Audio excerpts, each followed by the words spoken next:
우리가 오늘 읽은 이 말씀의 내용은 5장 11절부터 6장 20절까지 계속적으로 쭉 이어지는 내용입니다.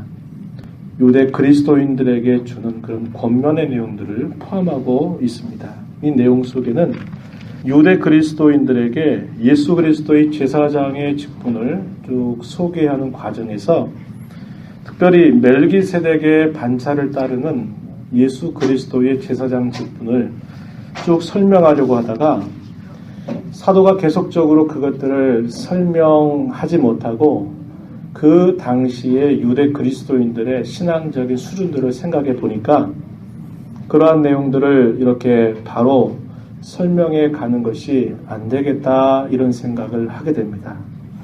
그래서 잠시 그 하던 이야기들을 멈추고 이 유대 그리스도인들에게 실제적인 권면의 이야기들을 좀 건네주고 난 다음에 다시 히브리서 7장에 가면 이 멜기세덱에 관한 그런 상세한 내용들을 이제 사도가 설명해 나가기 시작하고 있어요.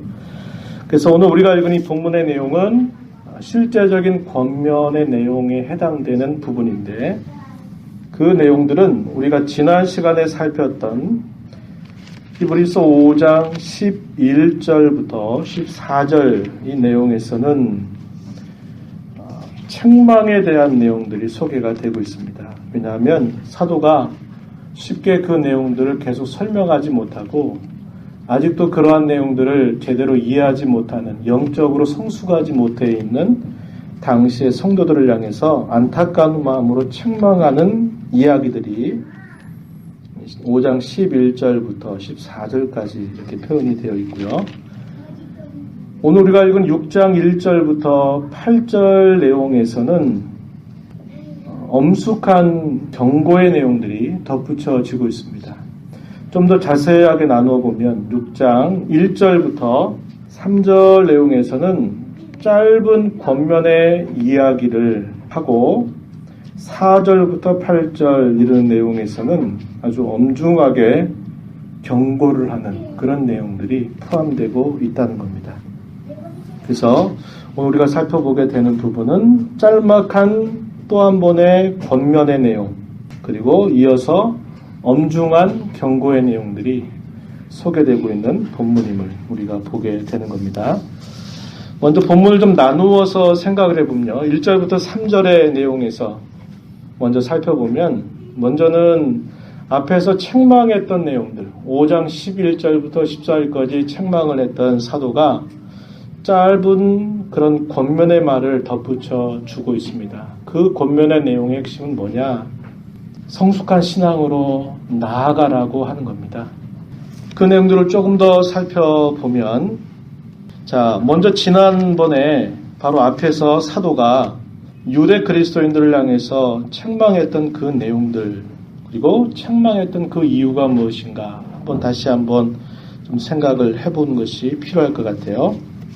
멜기세덱에 관한 이야기들을 쭉 이야기하려다가 신앙의 수준이 마땅히 시간이 오래 지나가지고 선생으로서 서야 될 그 유대 그리스도인들이 그러한 자리에 서지 못하고 여전히 아직도 영적인 어린아이에 머물러 있는 그러한 모습을 사도가 지적을 했었어요. 자, 그것은 마땅히 그들이 지난 시간들을 돌아보고 그들에게 주어졌던 많은 기회들을 생각해 봤을 때는 마땅히 성숙한 대로 나아갔어야 되는데도 그들이 나아가지 못했던 것을 지적하고 있는 것입니다. 그걸 다르게 말하면 영적인 게으름이고 영적인 태만함이라고 말할 수 있겠고 영적인 무지함이라고 이렇게 말할 수 있음을 우리가 보게 돼요. 그래서 사도가 제시하는 장성한 자가 과연 어떤 자인가 소개하기를 마치 부모가 젖을 물려주게 되면 갓난아이가 그 젖을 빨아먹는 그런 정도가 아니라 단단한 음식을 스스로 씹어가지고 그 음식을 소화하는 것과 같이 하나님의 말씀에 대해서 지각을 잘 사용해서 연단을 받아 선과 악을 분별할 줄 아는 자, 그러한 자가 바로 장성한 자들이다 사도가 소개하고 있습니다. 5장 14절 말씀 보시면 단단한 음식은 장성한 자의 것이니 그들은 지각을 사용함으로 연단을 받아 선악을 분별하는 자들이다. 이렇게 사도가 소개하고 있어요. 그래서 사도가 그들에게 기대하는 수준은 장성한 자가 되도록 해라 하는 그것을 기대하고 있는데, 지각을 사용해서 연단을 받아라. 이 연단을 받는다라는 말은 지난주에도 한번 이야기했지만 운동선수가 끊임없는 그런 연단과 훈련을 하다 보면 실전에 접어들었을 때 그 실전에서 자기도 모르게 그 단련되고 연단된 그런 솜씨가 그대로 드러나는 것과 같은 그런 모습을 말한다는 겁니다. 충분하게 자기 몸에 배어서 그것을 정확하게 그것을 사용할 줄 아는 그런 모습을 두고 여기 연단을 받는다 그 말을 쓴다 그랬습니다. 그래서 무엇이 옳은 것인지 무엇이 틀린 것인지 무엇이 행해야 될 것이고 무엇이 행해서 안 될 것인지를 잘 분별해서 행하는 자, 그것을 그 분별해서 섬겨갈 수 있는 자, 이런 자를 두고 장성한 자다 사도가 이렇게 소개를 하고 있다 하는 겁니다. 그들을 향해서 사도가 이렇게 책망을 해놓고 이제 오늘 본문 6장 1절부터 3절에 들어와서는 짤막한 권면을 덧붙여 주는데요. 1절 말씀에 보면 그러므로 앞에서 책망했던 그 내용을 바탕으로 해서 사도가 무엇인가를 이들에게 말하고자 하는 겁니다. 그러므로 이하의 내용이 결국 사도가 이들 그리스도인들에게 권면하고자 하는 그런 내용이 되고 있는 겁니다. 사도는 먼저 두 가지를 얘기하는데 첫 번째 얘기하는 건 뭐냐면 그리스도의 도의 초벌을 버리라는 겁니다. 두 번째는 뭐냐? 2절 끝에 가서 보면 완전한 대로 나아가라 하는 겁니다.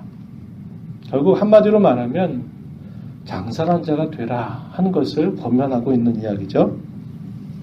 그리스도의 도의 초벌을 버리라 그랬을 때 이 말의 의미는 문자적으로 그리스도의 도의 초보라고 하는 것을 내팽개쳐라 그런 뜻이 아니고 그 말의 의미가 뭐냐면 2절 말씀에 보면요.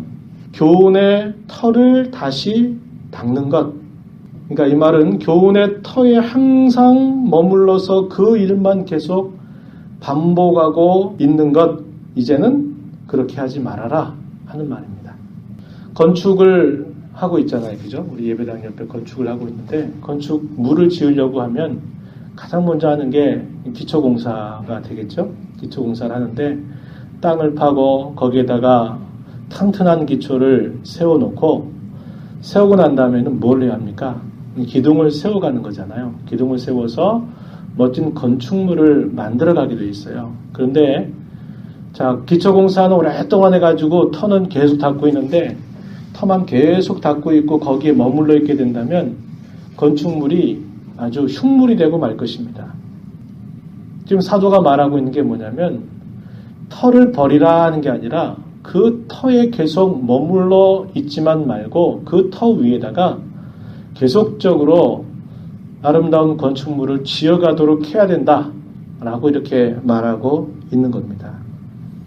그래서 여기 도의 초보를 버린다라는 말은 그것을 내팽개치라 그런 말이 아니라 그 도의 초보를 기초로 해서 이제 그 기초 위에다가 그런 신앙의 좋은 집들을 지어갈 것을 사도가 지금 말하고 있는 내용임을 우리가 보게 되죠.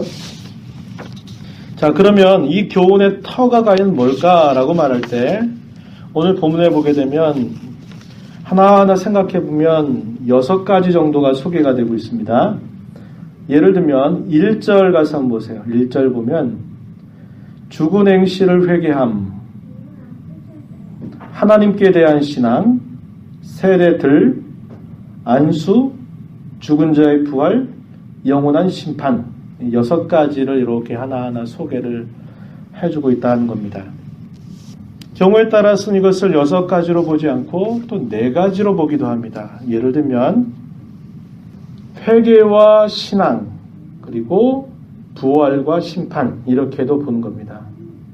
그러면 회개와 신앙이라고 하는 건 뭐냐라고 이렇게 볼 때 세례들과 안수, 초대교회 당시에 그리스도 교회에 소속이 되기 위해서 세례를 받게 하는 거죠. 세례를 받는 과정에서 안수라고 하는 것도 하게 됩니다. 그래서 이 세례와 안수에 있어서 가장 중요한 관문이 뭐냐? 참된 회개, 그리고 참된 믿음을 확인하는 거거든요.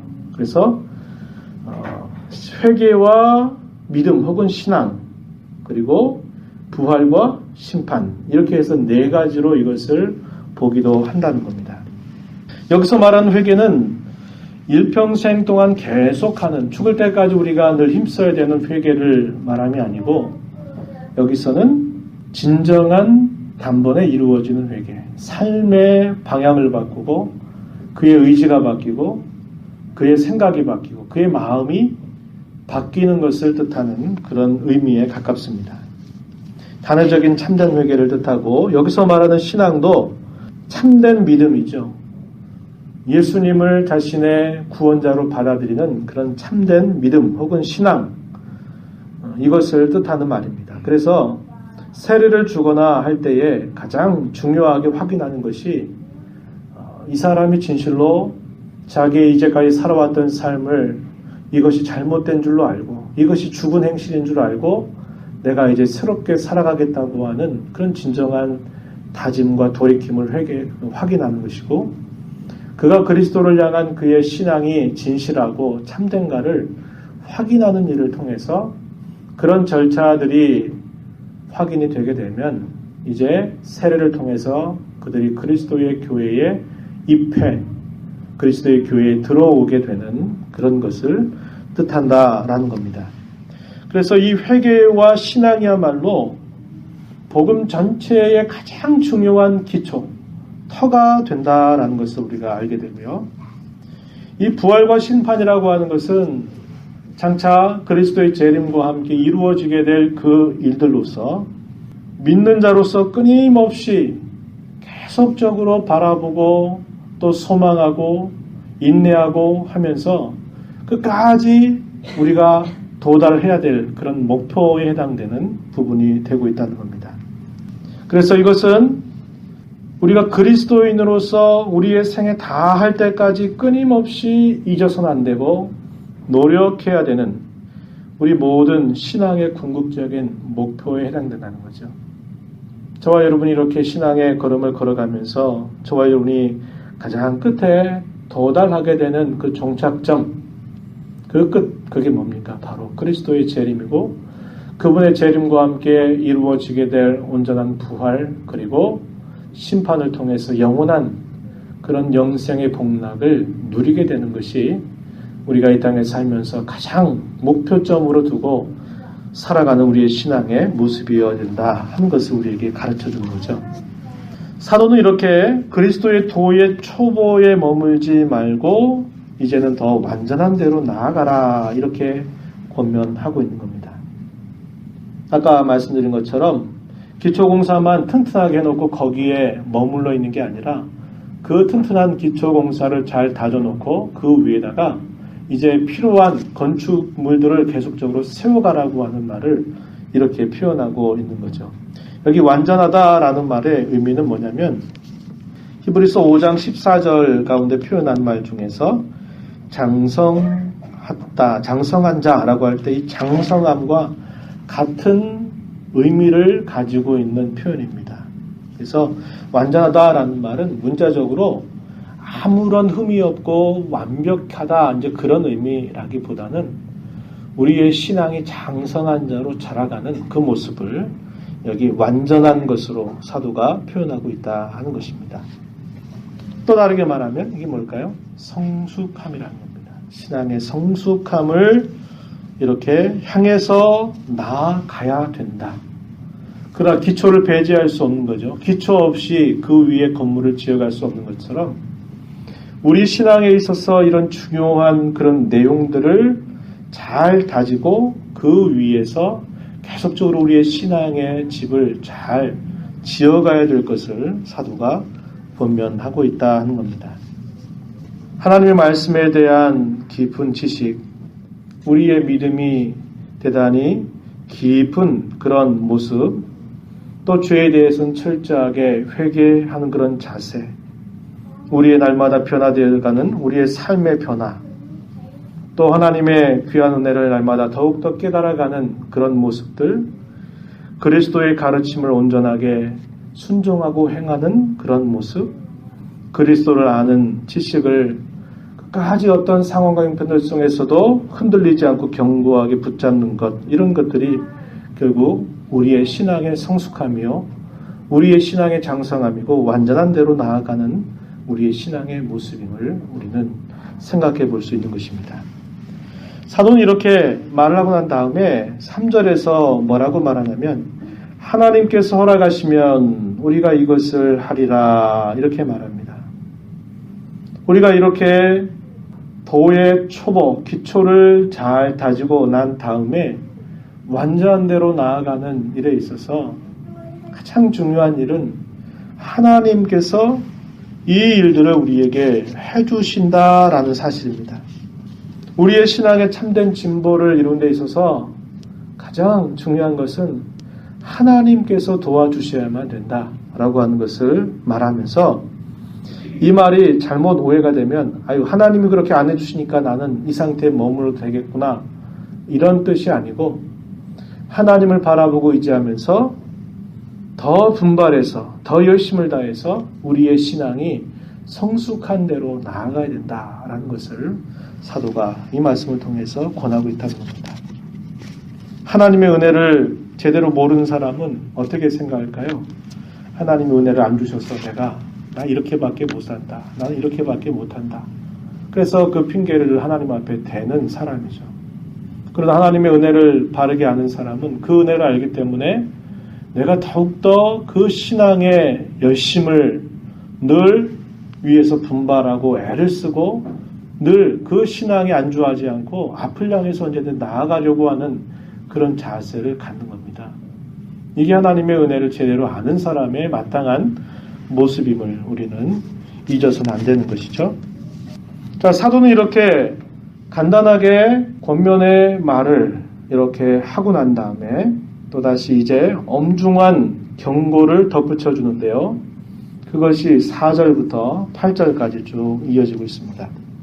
사도가 이렇게 이런 말들을 이제 우리가 쭉 살펴보게 되면 한번 4절 한번 보세요. 4절 보면 한번 빛을 받고 하늘의 은사를 맛보고 성령에 참여한 바 되고 하나님의 선한 말씀과 내세의 능력을 맛보고도 타락한 자들은 다시 새롭게 하여 회개하게 할 수 없다.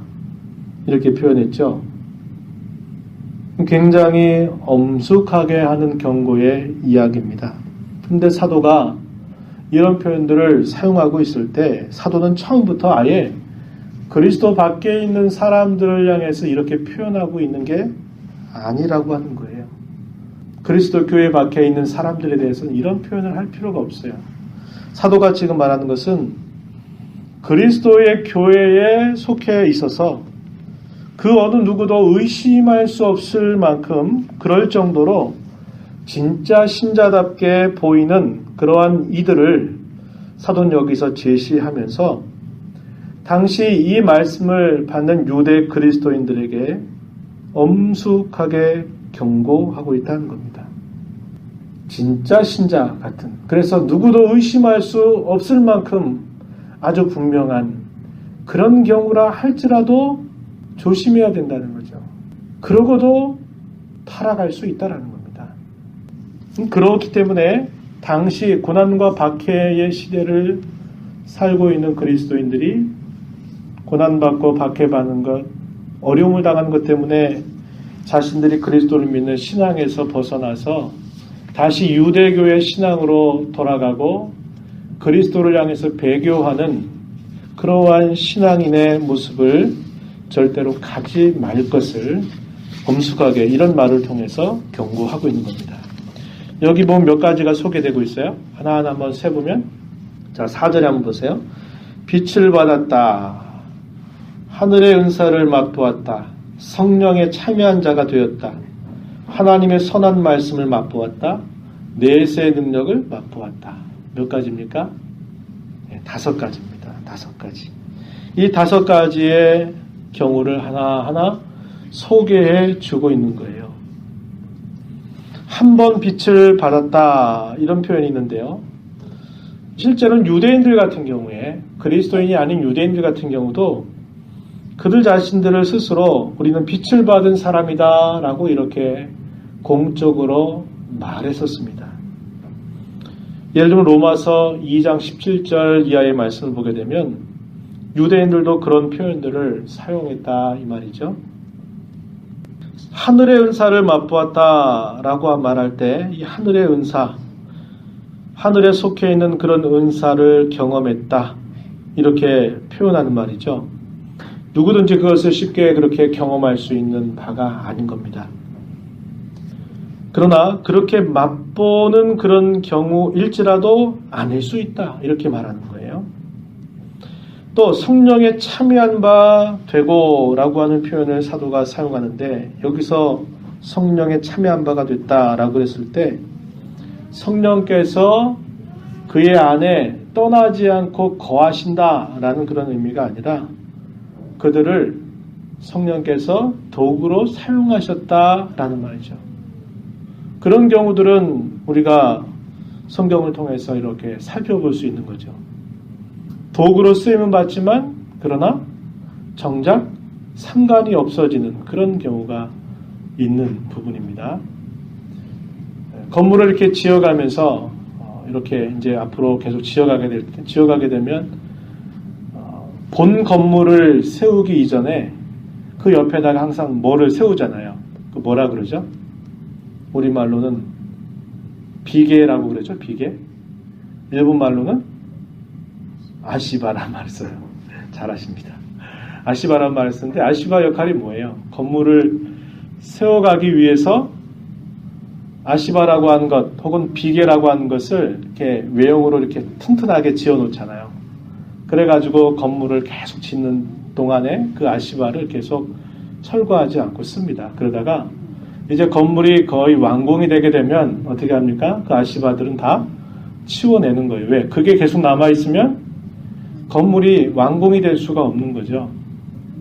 마찬가지입니다. 성경의 역사를 보면 이렇게 하나님에 의해서 아시바처럼 쓰임받기는 했는데 결국 그 안에 머물지 못하고 쓰임받다가 결국은 떠나버리게 되는 그런 경우들이 굉장히 많이 있다고 하는 거예요.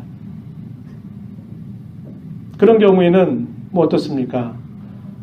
그런 어떤 성령에 의해서 뭔가 성령으로의 능력을 힘입어서 무엇인가를 하긴 하지만은 결국 그것이 자기의 것이 되지 못하는 겁니다.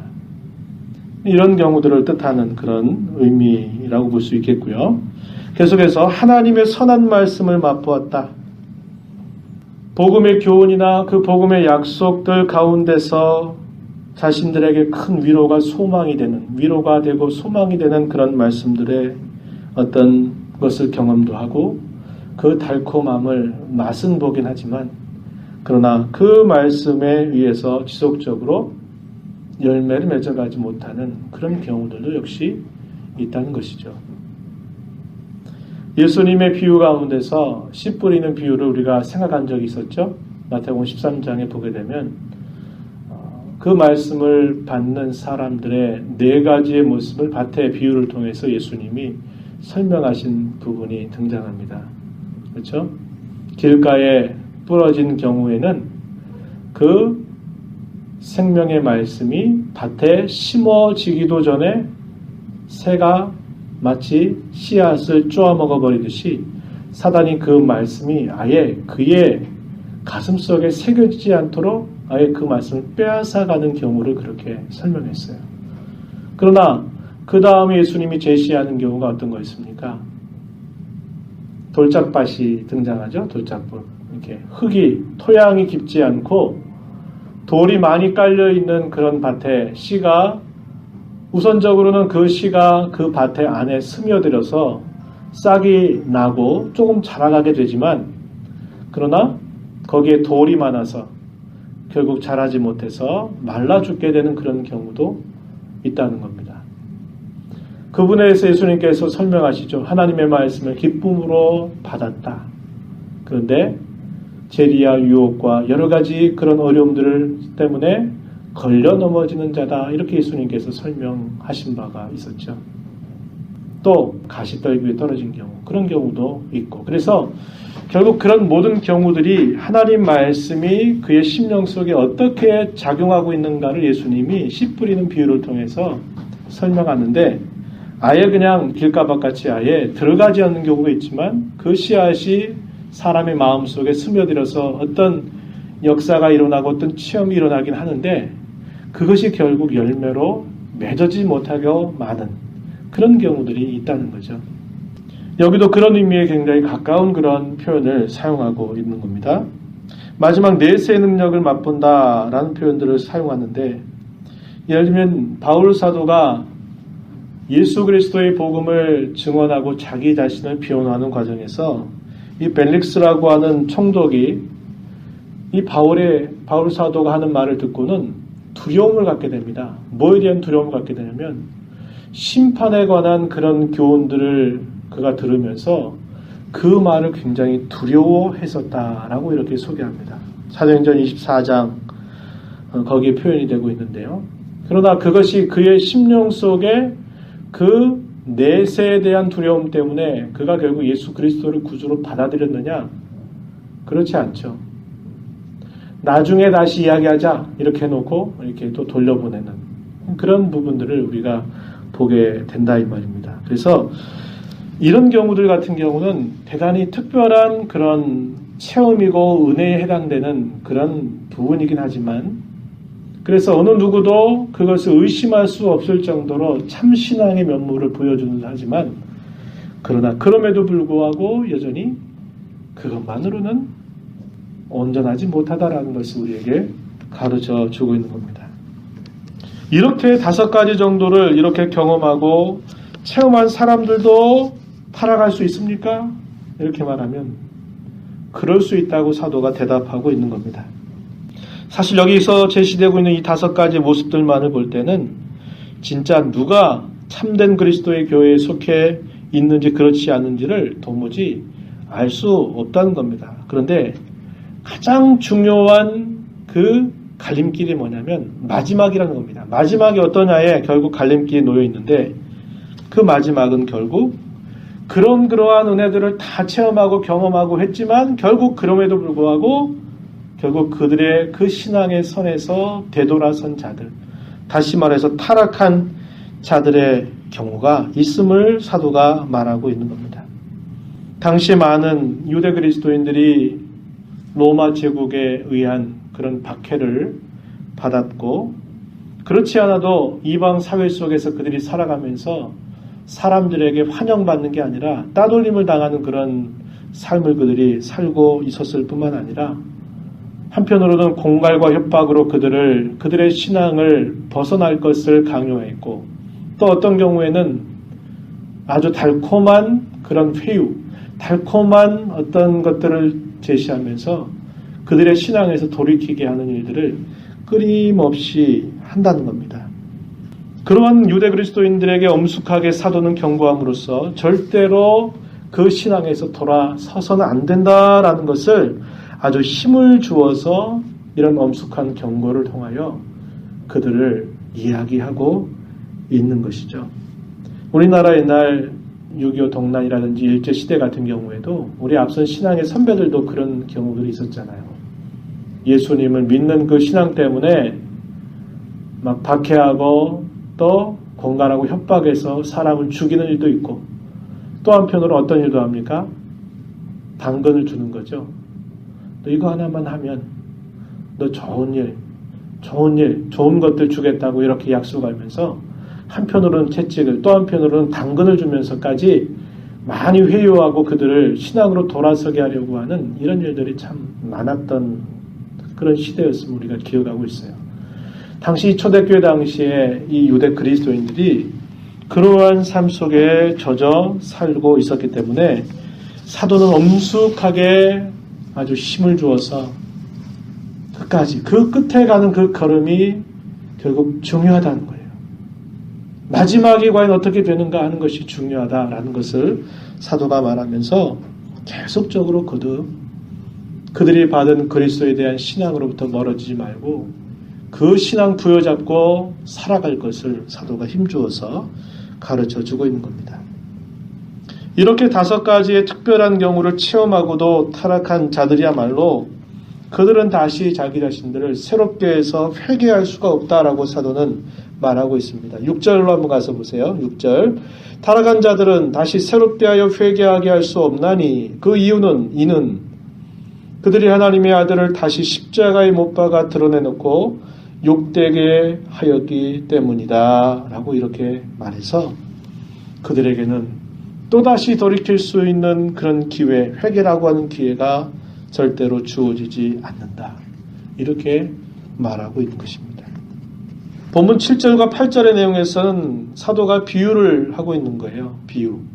7절 한번 가서 보시죠. 7절 보면 땅이 그 위에 자주 내리는 비를 흡수하여 밭 가는 자들이 쓰기에 합당한 채소를 내면 하나님께 복을 받고 만일 가시와 엉겅퀴를 내면 버림을 당하고 저주함에 가까워 그 마지막은 불사름이 되리라.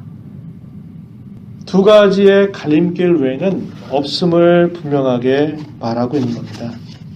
하나는 뭐냐? 밭이 좋은 결실을 내는 그런 땅이 되든지 그렇지 못한 땅이 되든지 이 2가지 외에 다른 길은 없다. 이렇게 말하는 겁니다. 아까 말씀드렸던 예수님께서 하신 비유 가운데 씨 뿌리는 비유에서도 4가지의 경우가 등장했었죠. 그러나 결국 그걸 줄이면 뭐가 되나요? 열매를 맺는 밭과 결국 열매를 맺지 못하는 밭 이 2가지로 결국 갈라지게 됨을 예수님께서 비유로 말씀해 주셨어요. 좋은 밭에 떨어진 씨앗의 경우만 유일하게 열매를 맺는 것이고 길가밭에 뿌려졌듯이 뿌려지듯이 아니면 돌밭 위에 혹은 가시떨기 위에 떨어지는 경우들은 조금의 정도의 차이는 있을지라도 결국은 열매 맺지 못하는 그런 밭이 되고 만다. 이렇게 말하는 것처럼 사도는 오직 2가지 길 외에 없다는 거예요. 그런 수많은 과정처럼 보이는 것들이 아무리 있을지라도 결국은 그 신앙을 끝까지 지켜냄으로써 승리의 걸음을 걸어가느냐 아니면 그 신앙에서 결국 떨어져서 결국은 전혀 다른 그런 반대의 길을 걸어가느냐 이것 외에는 다른 길이 없다라는 것을 사도가 말해주고 있다 하는 겁니다. 이 말씀을 우리가 읽으면서 좀 적용을 좀 해볼 수 있을 것 같아요. 저와 여러분의 신앙은 과거에 매여 있어서 안 돼요. 과거에 어떠했지 그런 것들을 우리가 계속 되새겨 본다는 건 별 의미가 없습니다. 이런 것들은 의미가 있겠죠. 예를 들어서 내가 과거에 하나님을 경험했던 그런 사실들, 하나님께서 은혜를 주셨던 그런 부분들을 우리가 잘 되새겨 봐서 그것을 우리의 신앙의 유익으로 삼는 것들은 좋지만 우리의 신앙의 방향은 항상 과거를 회상하는 방향으로 가서는 절대로 안 된다는 거예요. 우리의 신앙은 항상 자리에 멈춰 있어서도 안 되고 우리의 신앙은 항상 앞을 향해서 전진해 가야 된다라는 겁니다. 그래서 우리는 그러기 위해서 지금을 점검해야 돼요. 지금 내가 서 있는 자리를 잘 점검하고 그 점검한 것을 잘 생각해서 그걸 디딤돌로 삼아가지고 우리의 미래를 생각하고 미래를 기대하고 앞을 향해서 나아가야만 된다는 겁니다. 사도는 그렇게 말하고 있고 우리의 신앙이 살아있고 역사하는 신앙이라고 하는 것은 항상 머물러 있는 것이 아니라 앞을 향해서 전진해가는 그런 신앙이어야 된다라고 성경도 분명히 우리에게 가르쳐주고 있는 겁니다. 그러기 위해서 저는 두 가지 정도를 한번 짚어보고 싶은데요. 첫 번째는 뭐냐면 영적인 게으름과 태만함, 무지함은 하나님 앞에 큰 죄악인 줄 알아야 된다는 겁니다. 우리의 신앙의 성숙을 위해서 사도가 계속적으로 권하고 있는 것은 무엇이겠습니까? 우리 사람은 항상 어떤 실적 위주를 항상 생각해요. 내가 뭘 했는지, 내가 어떤 일의 실적을 남겼는지, 항상 이런 쪽에 많은 관심을 갖게 됩니다. 그런데 사도는 이렇게 말하는 거 아니에요. 여러분들이 무슨 일을 했는지, 어떤 실적을 쌓았는지 그것을 더 많이 쌓아가라 이렇게 말하고 있지 않아요. 사도가 말하는 건 뭐냐면 그리스도의 도의 초보를 바탕으로 해서 완전한 대로 나아가라고 이렇게 권하고 있다 하는 겁니다. 우리의 신앙의 성숙도, 그것은 우리의 내면과 굉장히 깊이 관련이 되어 있는 거죠. 그리고 이러한 일들에 있어서는 우리가 어떤 일들을 많이 한다, 그래서 이것이 저절로 길러지는 게 아닌 거예요. 전혀 별개일 수도 있어요. 주님 기뻐하시는 여러 가지 일들을 하면서 함께 우리의 신앙이 자라간다면 가장 좋아요. 그러나 반드시 어떤 일들을 많이 한다 그래서 그것이 곧 내 신앙의 성숙을 말하는 것은 아니라는 거예요. 사도가 여기서 권면하고 있는 것은 여러분들이 신앙이 자라가기 위해서 많은 일들을 해라 이렇게 말하는 게 아니고, 여러분들이 알고 있는 이 신앙의 내용들이 얼마나 든든하게 서 있는가를 점검하고 그것을 토대로 해서 계속적으로 나아가라는 거죠. 5장 14절에서 말한 것처럼 장성한 자가 단단한 음식을 잘 씹어서 그것을 지각을 사용해서 연단을 받아 선악을 분별하는 자들이 바로 장성한 자들이다 이렇게 표현하고 있듯이, 사도는 지금 계속적으로 그것을 지금 성도들에게 주문하고 있고 요구하고 있고 요청하고 있다는 것을 우리는 보게 되는 것입니다. 영적인 게으름과 태만함이라고 하는 게 뭘까요? 그것은 하나님께서 우리에게 이 믿음이 자라도록 우리에게 주신 것들이 있어요. 약속하신 것들이 있다는 거예요. 그것들을 우리가 제대로 사용하지 않고 그것을 방치해 두면 그게 뭘까요? 게으름이고, 그게 나태함이고, 그게 태만함이고, 그것을 결국 우리가 잘 사용하지 않고 방치함으로써 결국 따라오는 실적이 뭘까요? 결과가 뭘까요? 영적인 무지라는 겁니다. 무지. 내가 지금 어떤 주어진 상황 속에서 어떻게 하는 것이 정말 하나님을 섬기는 길인가? 그것을 잘 알고 잘 아는 만큼 그것을 잘 행해서 드러내는 그런 자세가 요구된다는 거예요. 상황을 잘 분별하지도 못하고 그것을 상황을 신앙의 눈으로 잘 인식하지도 못하면 우리가 어떻게 그것을 해 나가야 될지 방향을 잡을 수가 없게 되는 것이죠. 주님께서는 주님의 몸된 교회에 우리에게 이렇게 하도록 주신 것들이 있다는 거예요. 그게 뭐냐면 누누이 이야기하는 것입니다. 누누이 우리에게 교훈해 주는 것이 뭐냐면 소위 말하는 은혜의 방편들, 은혜의 수단들입니다. 그게 뭘까요? 하나님의 말씀입니다. 하나님의 말씀을 우리가 끊임없이 부지런히 사용해야 돼요. 그 말은 우리가 그 말씀을 부지런히 읽는 일, 그 말씀을 제대로 이해하는 일, 그리고 그 말씀을 잘 분별해서 그 말씀 가운데 내가 신앙의 기초가 잘 서 있는가를 돌아보고 그 신앙 가운데서 끊임없이 말씀을 점검해서 내 신앙을 세워가는 그런 일들을 하라고 주님이 몸된 교회인 저와 여러분에게 그걸 주신 겁니다. 말씀을 제껴놓고 말씀에 대한 이해 없이 내가 무엇인가 하다 보면 항상 그릇된 길로 가기가 쉽게 돼 있어요. 유대인들이 하나님을 향한 열심이 얼마나 많이 있어요. 그렇지만 그 열심이 바울 사도가 말하기를 너희 열심이 지식이 없는 열심이라고 바울 사도가 책망한 바 있었죠. 바울 사도도 한때 그렇게 살았던 인물이었습니다. 가장 종교의 엘리트로서 그는 자부심을 가질 만큼 율법에 익숙하다고 생각했고 또 그것을 잘 알고 있다고 생각했지만 그러나 그것 때문에 그가 그토록 열심을 가지고 하나님을 섬긴다고 했지만 그게 올바른 지식을 따르지 않는 열심이었다고 하는 것을 자기가 깨닫고 그가 돌이키게 된 것이죠. 여전히 많은 자신을 고발하는 유대인들, 이 율법에 익숙한 그런 종교 지도자들이 자기의 과거에 머물러 있었던 거기에 머물러 있는 거죠. 대단한 열심을 가지고 있지만 그 열심이 올바른 지식에 따라가는 열심이 아니다 보니까 항상 그랬던 것을 행하고 오히려 그리스도의 교회를 반대하고 역행하는 일들을 그들이 했던 것을 우리가 기억하는 거죠. 하나님의 말씀을 언제나 가까이 해야 됩니다.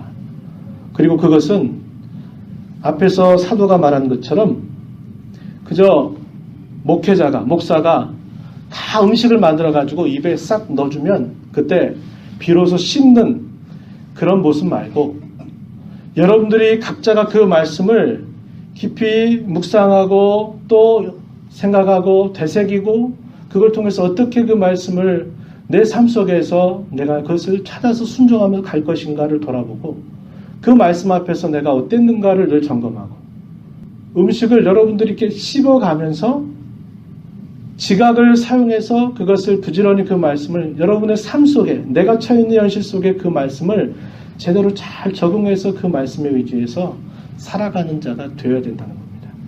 이거는 목회자가 해주는 것도 아니고 도움을 줄 수 있을런지 모르나 목회자가 여러분들에게 해줄 수 있는 것도 한계가 있는 거죠. 결국 그것은 누구의 몫입니까? 우리 각자의 몫이다 이 말이죠. 그리고 우리가 잘 아는 것처럼 기도하는 부분도 마찬가지고요.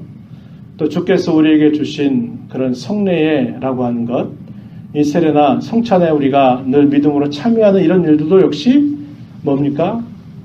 우리의 신앙이 온전하게 자라가도록 주께서 우리에게 주신 정당하게 약속하신 수단들이에요. 근데 이런 수단들 제껴놓고 다른 게 내 신앙의 우선으로 와버리게 되면 결국 나는 뭘 열심히 한 것 같은데 결국 나는 항상 아까 얘기했듯이 기초의 터 위에서 계속 맴돌고 내가 계속 자라지 못하고 어린아이와 같이 계속 머물러 있는 격이 되고 만다는 것입니다.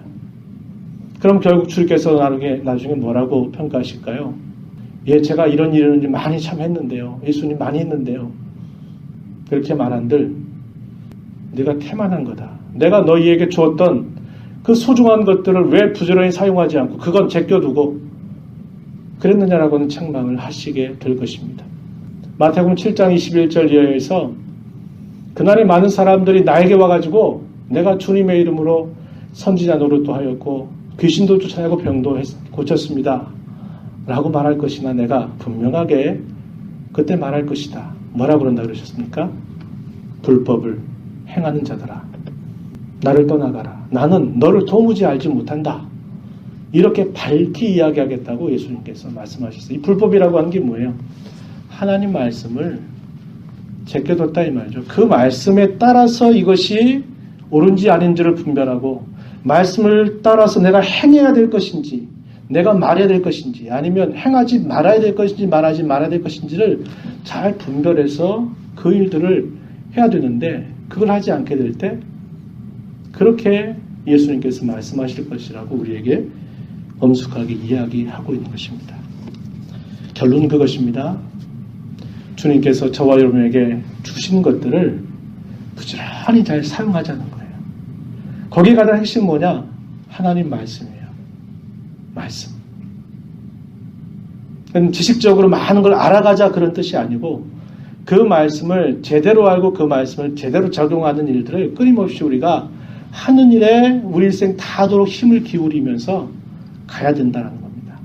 그걸 부지런히 사용하는 길은 내가 늘 성경을 읽는 일이고 늘 말씀을 듣는 자리, 말씀을 배우는 자리에 늘 내가 함께하고 그 말씀을 계속 되새기는 일들을 계속 하면서 내 삶을 돌아보고 하는 자세를 끊임없이 가질 때 우리가 그런 영적인 게으름과 태만함과 그런 무지로부터 우리가 벗어나서 장성한 자다운 세상의 교훈의 풍조에 흔들리지 않고 그리스도의 교훈 가운데 견고하게 서서 우리의 삶에 어떤 어려움과 역경이 온다 할지라도 그것에 의해서 왔다 갔다 흔들리지 않고 요지부동하게 그 걸음을 걸어갈 수 있는 그런 모습으로 자라갈 수 있다고 하는 것입니다. 저와 여러분이 이 일들에 마음을 쓰면서 우리의 신앙의 걸음을 잘 감당하면서 걸어가게 되기를 진심으로 축복합니다. 하나님 아버지 감사합니다. 오늘도 사랑하는 주님의 귀한 권속들 또 한 자리에 모여서 하나님 예배하게 하시고 또 예배 자리를 통하여 저희들에게 오늘 일깨워주시는 말씀을 생각하면서 그리스도의 도의 초보를 닦는 일에 계속 머물러 있지 말고 완전한 대로까지 나아가라고 하시는 그런 말씀을 저희가 함께 살펴보았습니다. 저희들의 신앙이 이미 때가 오래오래 지나서 마땅히 선생이 되어야 함에도 불구하고 여전히 그런 자리에 서 있지 못하고 조그만 교훈에도 우리의 마음이 흔들리고 조그만 상황의 변화에도 우리의 마음을 갈피를 잡지 못한 채 이렇게 저렇게 우왕좌왕하는 그런 모습이 아닌지 다시 한번 돌아보고 이 말씀을 통해서 우리에게 주께서 허락하신 이 은혜로운 수단들을 부지런히 또 바르게 열심히 바르게 잘 사용해서 저희들의 신앙이 장성한 대로 나아가서 세상의 풍조와 세상의 흐름에 늘 따라 살아가는 삶이 아니라 요지부동한 그리스도만을 붙잡고 살아가는 저희들의 신앙의 걸음이 되도록 주장하여 주시옵소서. 저희 교회가 이러한 일들을 잘 감당하고 잘 선용할 수 있는 복된 교회가 되어서 우리 주님이 장성한 분량이 충만한 데까지 이르러가는 저희 모두가 되도록 도와주시옵소서. 예수님의 귀하신 이름으로 기도하옵나이다.